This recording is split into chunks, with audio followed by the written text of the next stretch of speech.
Hello friends, आपके YouTube channel math wizard में आपका स्वागत है। तो आज के 1-2 दिन पहले मैंने एईएस स्किल टेस्ट से रिलेटेड मैंने वीडियो डाला हुआ था। तो उस वीडियो में आपका डिफरेंट डिफरेंट इशू पर जो है आपका कमेंट आया हुआ था, जिसमें आपका कमेंट आया हुआ था कि आपका जो एईएस का एग्ज़ाम होगा उसमें लैंग्वेज मतलब मोड ऑफ कम्युनिकेशन क्या होगा, सब्जेक्ट स्पेसिफिक के कैसा क्वेश्चन पूछे जाएँगे, ठीक है? साथ ही साथ वहाँ पर आपने कमेंट किया था कि आपका एनबीएस का रिज़ल्ट कब आएगा, एईएस का रिज़ल्ट कब आएगा?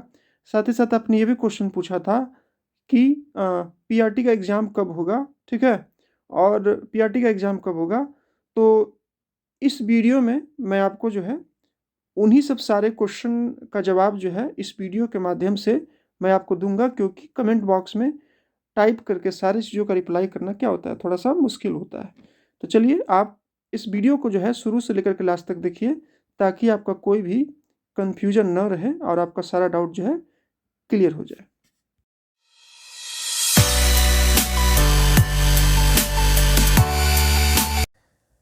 तो फ्रेंड्स चलिए बिना कोई देरी किए हुए हम लोग डिस्कस करते हैं। तो मैंने डाला था वीडियो आपको कि आपकी डिमांड आई थी कि एईईएस का जो है स्किल टेस्ट है जो है आपका कैसे होता है, उससे रिलेटेड आपसे मैंने मतलब वीडियो डाला था और उस वीडियो में मैंने आपको बताया था कि एईएस का स्किल टेस्ट कैसे होता है, ठीक है?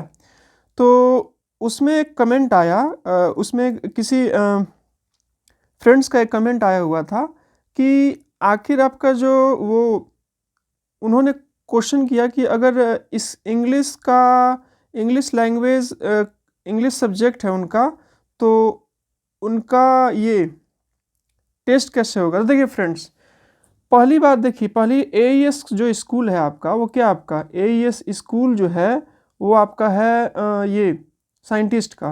तो उसमें क्या होना चाहिए, उसमें जो है आपको सबसे पहले बेसिकली आपको ये आना चाहिए, इंग्लिश लैंग्वेज तो आपको आना ही चाहिए। इंग्लिश लैंग्वेज पर आपको काम तो करना ही पड़ेगा।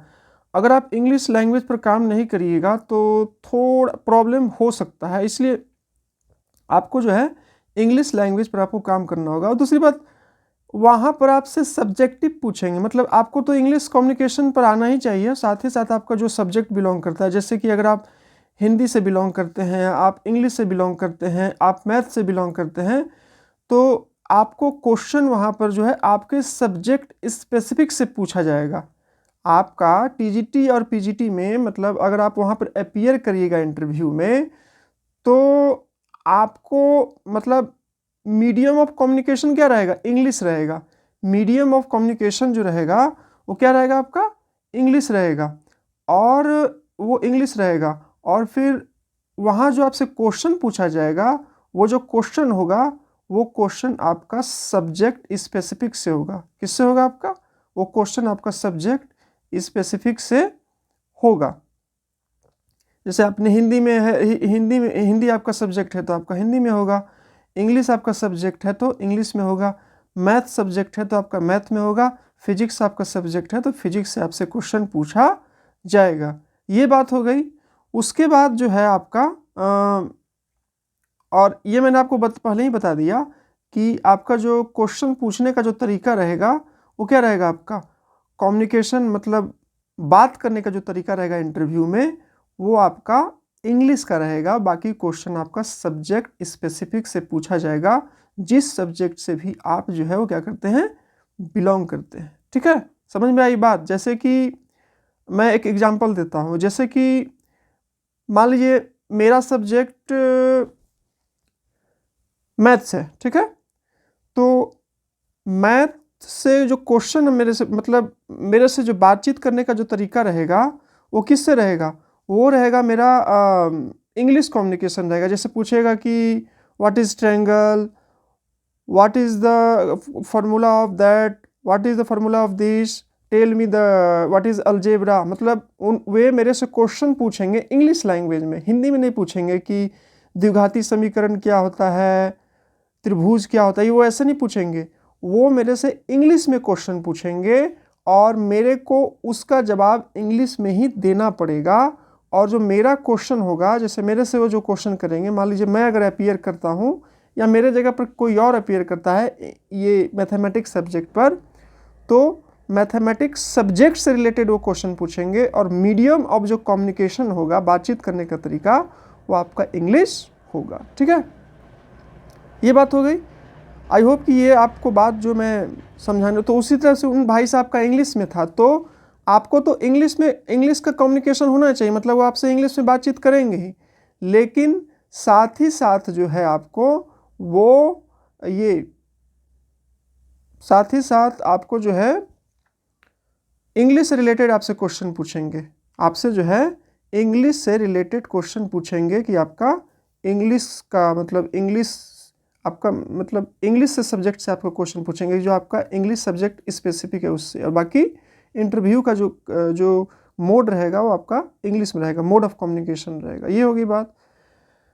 अब रिज़ल्ट की बात करते हैं, तो रिज़ल्ट आपका एनबीएस का जो रिज़ल्ट है टीजीटी, जहाँ तक मैं मतलब देख पा रहा हूँ, मतलब समझ पा रहा हूँ, एनबीएस के टीजीटी के आंसर की में बहुत सारा क्या था आपका, बहुत सारा ये प्रॉब्लम था ये उसके आंसर की में। तो हो सकता बहुत सारे कैंडिडेट ने क्या किया था, चैलेंज किया हुआ था उसके आंसर की पर।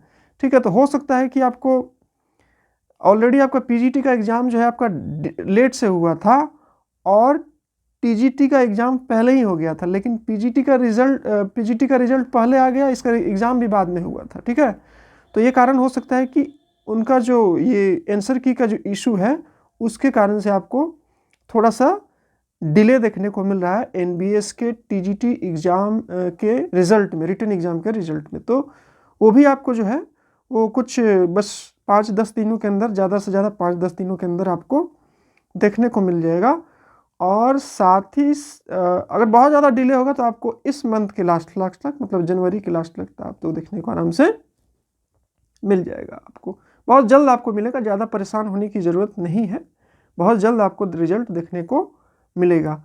और उसके बाद एईएस के रिज़ल्ट की बात आती है, पीजीटी और टीजीटी की। तो देखिए, पहले जब ये वैकेंसी जब आया हुआ था तो मैंने भी सुना था कि इसका जो प्रोसेस होता है बहुत फास्ट होता है, तो पता नहीं ये इनका प्रोसेस इतना थोड़ा डिले क्यों चल रहा है और के कंपेयर में। फिर भी मेरा ये ओपिनियन कहता है कि आपको जो है इसका भी रिज़ल्ट जो है आपको इस मंथ के लास्ट तक आपको देखने को मिल जाएगा। ठीक है, ये होगी बात। देखिए, और तीसरी बात, हमेशा एक चीज़ का हमेशा डर रहता है कि ये इंग्लिश मतलब आपका इंटरव्यू इंग्लिश में होगा कि हिंदी में होगा। तो आपका इंटरव्यू इंग्लिश में ही होता है, तो थोड़ा सा अगर आप अपने अंदर में अपने आप को मोटिवेट करिएगा, और मोटिवेट करके कोशिश करिए कि मैं भी इंग्लिश बोल सकता हूँ, तो आप ज़रूर बोल सकते हैं। अंदर से आपको डिटरमाइन करने की ज़रूरत है। एक बार आप जब डिटरमाइन कर लीजिएगा कि आपको इंग्लिश बोलना है और आपको थोड़ा अच्छा पकड़ बनाना है, उतना पकड़ बनाना है जिससे कि आपका इंग्लिश में क्या हो जाए, काम चल जाए, तो आप अगर थोड़ा सा भी कोशिश करिएगा, थोड़ा सा भी खुद को मोटिवेट करिएगा, तो आपको जो है वो इंग्लिश आराम से आप बोल पाइएगा। खुद को मोटिवेट करने की ज़रूरत है फ्रेंड्स, और थोड़ा सा इन्वायरमेंट क्रिएट करने की ज़रूरत है। ठीक है, तो आप आराम से इंग्लिश भी बोल लीजिएगा। और ये जो आपका डर है, जो कि आप इतने हार्ड और इतने टफ रिटन एग्ज़ाम को क्लियर करके इंटरव्यू के लिए अपेयर करते हैं, तो इंटरव्यू बहुत बड़ा चीज़ नहीं होता, लेकिन हम लोग को डर लगता है क्योंकि उसमें फेस टू फेस इंटरेक्ट करना होता है। तो थोड़ा सा आप कोशिश करिएगा, थोड़ा सा आप अपने आप को मोटिवेट करिएगा, तो आप आराम से, आपको जो इंग्लिश बोलने का जो डर है, ये जो हेजिटेशन है, जो आप डीमोटिवेशन फील करते हैं, तो वो भी कर सकते हैं। मैंने पिछले ही वीडियो में मैंने बोला था कि अगर आप इंग्लिश को कैसे इम्प्रूव करें, उससे रिलेटेड मतलब आप वीडियो चाहते हैं तो कमेंट बॉक्स में करें, मैं कोशिश करूंगा एक वीडियो आपको देने के लिए, और कुछ तरीके मैं बताऊंगा, कुछ ऐप्स का भी नाम बताऊंगा जिसका मैं पिछले 1 साल से यूज़ कर रहा हूं। तो मतलब मैंने बहुत ज़्यादा प्रोग्रेस नहीं किया, मतलब मैं ये नहीं कह सकता कि मेरा इंग्लिश बहुत ही तगड़ा है, बहुत ही एकदम A1 है, बट मेरे को ऐसा लगता है कि अगर मैं ये कहीं पर रिटन क्वालिफाई करता हूं और उसके बाद इंटरव्यू में जाता हूं, तो मैं फेस कर लूँगा, ऐसा मेरे को इतना थोड़ा सा पॉजिटिव लगता है। ठीक है, तो अगर आप इस पर रिलेटेड भी वीडियो चाहते हैं तो आपको जो है वो कमेंट बॉक्स में करिएगा, मैं नेक्स्ट वीडियो इसी पर लाऊंगा। तो चलिए, ये सब बातें थी जो मैंने आपको बता दिया। एक बार लास्ट में मैं फिर से आपको ब्रीफ बता देता हूँ कि आपका जो इंटरव्यू होगा AEES का, उसमें मोड ऑफ कम्युनिकेशन मतलब बातचीत करने का जो तरीका, जैसे हम लोग बातचीत किस पे करते हैं, हिंदी में, तो वहाँ आपको इंग्लिश में बातचीत किया जाएगा और आपसे क्वेश्चन, आपका डेमो, आपका सब जो है TGT PGT में आपके सब्जेक्ट स्पेसिफिक से होगा। अगर आप मैथ से बिलोंग करते हैं तो मैथ का क्वेश्चन होगा, फिजिक्स से बिलोंग करते हैं तो फिजिक्स का क्वेश्चन होगा, और इंग्लिश से बिलोंग करते हैं तो इंग्लिश में क्वेश्चन होगा। बाकी मोड ऑफ कम्युनिकेशन, बातचीत करने का तरीका आपका इंग्लिश में होगा। ये हो गया। रिजल्ट भी आपको इसको बहुत जल्द देखने को मिल सकता है, ठीक है। और आपको मैंने बोल दिया NBS का कि थोड़ा सा उसमें शायद TGT में जो है वो आंसर की में कुछ इशू था, उसके चलते आपको डिले हो रहा है। फिर भी आपको बहुत ज़्यादा डिले देखने को नहीं मिलेगा, आपको जो है वो बहुत जल्द अपकमिंग मतलब इस मंथ के लास्ट तक या अपकमिंग 5 और 10 डेज के अंदर में NBS नवोदय विद्यालय समिति का TGT का रिजल्ट आपको देखने को मिलेगा। तो ये सब बातें थी फ्रेंड्स, जो कि मैंने आपको बताया। आई होप कि आपका सारा डाउट जो भी आपने क्वेश्चन में पूछा था। हाँ, एक और क्वेश्चन था कि AEES PRT का एग्ज़ाम कब होगा। तो PRT का एग्ज़ाम कब होगा इसका कोई मतलब जो है स्पेसिफिक डेट नहीं आ पा रहा था, लेकिन इसके बारे में मतलब मेरा भी ओपिनियन ये कहता है कि एक्चुअली TGT और PGT में AES में बहुत कम कैंडिडेट थे, इसलिए उन्होंने एग्ज़ाम को कंडक्ट करवा लिया, ठीक है। हो सकता है कि उनको PRT का एग्ज़ाम करवाने के लिए उनको, क्योंकि इसका भी एग्ज़ाम ऑनलाइन होना है, तो इसका भी जो है उनको क्या कंप्यूटर सेंटर जहाँ पर ऑनलाइन एग्ज़ाम होता है वो डेट्स नहीं मिल पाएंगे, क्योंकि अभी आपको पता है कि CTET का एग्ज़ाम अभी चल रहा है, जो कि आपका दिसंबर से ही स्टार्ट है और आपका ये फरवरी तक चलेगा।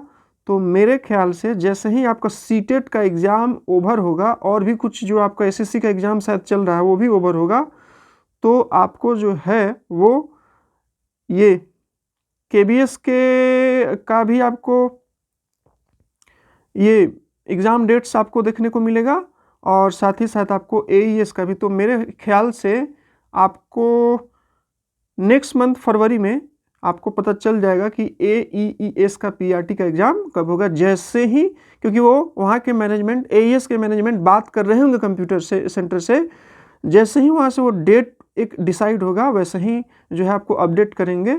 और अगर आपका इसका ऑथेंटिक न्यूज़ चाहते हैं तो AES का ऑफिशियल साइट जो है विजिट करते रहिए, आपको जो है वहाँ पर इंफॉर्मेशन मतलब मिल जाएगा जब भी आएगा। तो लगातार एक एडवाइस और भी मैं देता रहूँगा कि जिस चीज़ का भी एग्ज़ाम आपने दिया, आपने KBS मतलब आपने जिस चीज़ का फॉर्म भरा है और आपका कोई एग्ज़ाम प्रोसेसिंग है, जैसे नवोदय विद्यालय का, AES का, KBS का, तो आप टाइम टू टाइम एक दिन दो दिन पर क्या कीजिए, ऑफिशियल साइट को विजिट करते रहिए। कोई भी जो आपका न्यू नोटिफिकेशन आएगा, मतलब कोई न्यू इन्फॉर्मेशन आएगा, वहाँ से आपको आसानी से पता चल जाएगा। आपको मतलब बहुत सारे लोगों पर इंफॉर्मेशन के लिए डिपेंड नहीं करेगा। तो ये छोटा सा एडवाइस कि जिस चीज़ का भी आप फॉर्म अप्लाई करते हैं वो क्या कीजिए कि उसके ऑफिशियल साइट को हमेशा विजिट करते रहिए, 2 दिन 1 दिन पर आपको आप अपडेटेड रहिएगा, जो भी इंफॉर्मेशन होगा उससे आपको पता चल जाएगा। तो ये सब कुछ बातें थी, तो देखते रहिए। एक्चुअली ने अचानक से इतना एग्ज़ाम हो गया ना कि बहुत सारे एग्ज़ाम पेंडिंग में है। तो AES का एग्ज़ाम जो है आपका PRT का, जैसे ही डेट ये उनको जैसे ही कंप्यूटर सेंटर उनको खाली मिलेंगे वैसे ही आपको डेट अनाउंस होगा, जल्द ही अनाउंस होगा। तो ये होप कि मैंने सारी बातों पर आपका कमेंट मतलब जितना भी आपको क्वेश्चन था उस पर मैंने आपका सारा जवाब दे दिया, और आपका सारा जो कमेंट मतलब जो भी दिक्कत मतलब जो भी आपका कन्फ्यूजन था, मैं ऐसा होप करता हूँ, मैं ऐसा उम्मीद करता हूँ कि आपके सारे डाउट्स को इस वीडियो के माध्यम से मैंने क्या कर दिया, क्लियर कर दिया। फिर भी अगर आपको कोई डाउट रहता है तो कमेंट बॉक्स में आप कमेंट कर दीजिएगा, ठीक है। और अगर वीडियो पसंद आया तो वीडियो को लाइक कर दीजिएगा, और चैनल पर नए हो तो चैनल को सब्सक्राइब कर दीजिएगा। साथ ही साथ अगर आप कुछ और अपडेटेड रहना चाहते हैं तो मेरा टेलीग्राम चैनल है, तो टेलीग्राम चैनल का लिंक जो है डिस्क्रिप्शन बॉक्स में दिया हुआ है, वहाँ से आप मेरे टेलीग्राम चैनल को ज्वाइन कर लीजिएगा। तो एक्चुअली मैं भी प्रिपरेशन करता हूँ, तो मेरे को जो भी इन्फॉर्मेशन मिलता है, कुछ भी स्टडी मटेरियल मिलता है, तो वहाँ पर मैं शेयर कर देता हूँ, ताकि मैं भी मतलब आपको जो है मैं क्या करूँ, जब भी मेरे को कुछ मिले तो मैं टेलीग्राम चैनल पर शेयर कर दूंगा, वो चीज़ मेरे को तो बेनिफिट करेगी, आपको भी साथ में बेनिफिट करेगी। तो चलिए वीडियो को ज़्यादा लंबा नहीं करते हैं, मिलते हैं नेक्स्ट वीडियो में। तब तक के लिए दीजिए मुझे इजाज़त। जय हिंद, वंदे मातरम। एक बार फिर से वीडियो पसंद आया तो वीडियो को लाइक कर दीजिएगा, और चैनल पर नए होंगे तो चैनल को सब्सक्राइब कर दीजिएगा, और डिस्क्रिप्शन बॉक्स में जो है वो आपका टेलीग्राम चैनल का लिंक दिया हुआ है, वो टेलीग्राम चैनल को ज्वाइन कर लीजिएगा। तो थैंक यू फ्रेंड्स, मेरे वीडियो को देखने के लिए और इतना सपोर्ट देने के लिए। Thank you for watching my video friends, thank you so much. चलिए मिलते हैं नेक्स्ट वीडियो में, तब तक ले दीजिए मुझे इजाज़त। जय हिंद, वंदे मातरम।